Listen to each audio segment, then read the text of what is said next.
Hello everyone, welcome to Survival Escape Game. Buckle up, high energy content incoming. At this moment, Dahyung's cry echoed from the exit, reminding him of his military trauma, sending him spiraling.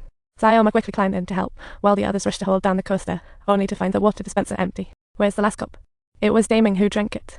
Suddenly, flames shot from the ceiling. In a panic, Hwama remembered his beer, poured it into the cup, and miraculously filled it just in time. They managed to escape just in time, but little did they expect that. This was just the first level.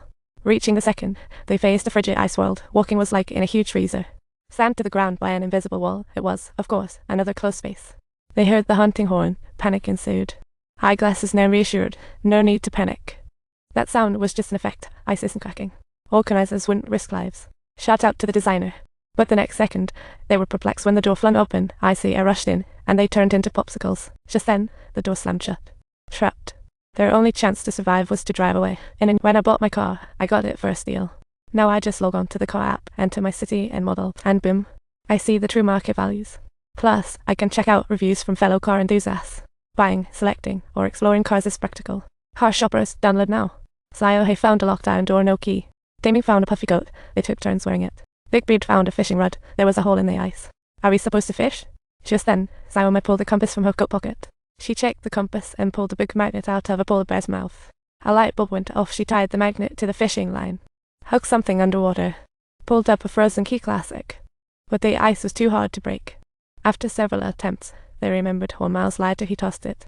The lighter stopped midway, and Glasses Nan had to retrieve it. But then disaster struck. They frantically searched, but the ice was covered in blood. Glasses wearing man vanished in the undercurrent officially out.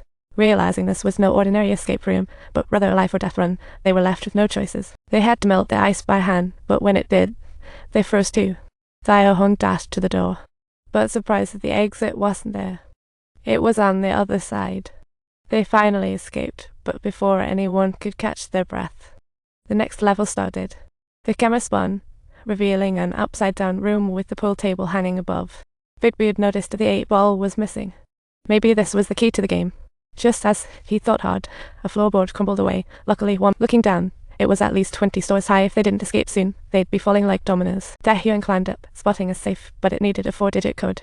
Sayoma noticed a puzzle on the opposite wall. Maybe the code was hidden there. With Big Beard's help, Sayoma climbed up. Being a straight-A student paid off. She quickly completed the puzzle, but wondered what it meant. Just then, someone noticed something. The puzzle hinted for pool balls summing to 9,810. Dahyung entered the code, but it was wrong. Just then, another floor dropped. Things were desperate. But what went wrong? Sayoma and two climbed up, yet it couldn't hold. To ease the weight, Sayoma tried to climb over but fell, landing safely on another floor.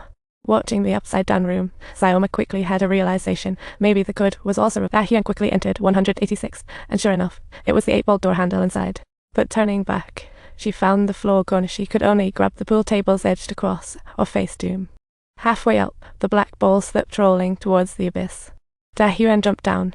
She caught the black ball and tossed it to her teammates, but the floor beneath her suddenly gave way. Talk about timing. She grabbed onto a phone line for dear life, with her teammates cheering her on, but it wasn't long before Dahyung was out too.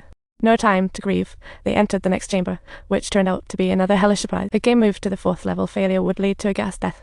This chamber was set up like their own hospital rooms. Creepy. They found medical records. They were sole survivors of a disaster, hence picked for this game. Organizers wanted to see how tough survivors really are. The screen flashed a message. The key to winning lay in pushing limits and opening new doors. As the countdown started, everyone panicked for clues, but Sayoma refused to be a puppet anymore. She grabbed a metal rod and smashed. Big Beard found his x-rays, pieced them, realizing they formed an electrocardiogram. Everyone guessed. Perhaps breaking limits meant exceeding their maximal heart rates. Hwama tried to quicken his breathing, but failed. Time was ticking down. Sayoma planned to shock Big Beard to boost his heart rate. He agreed, confused. With one zap, Big Beard was shocked, heart rate soaring past 200 in no reaction. Dahyung panicked, delivering another jolt.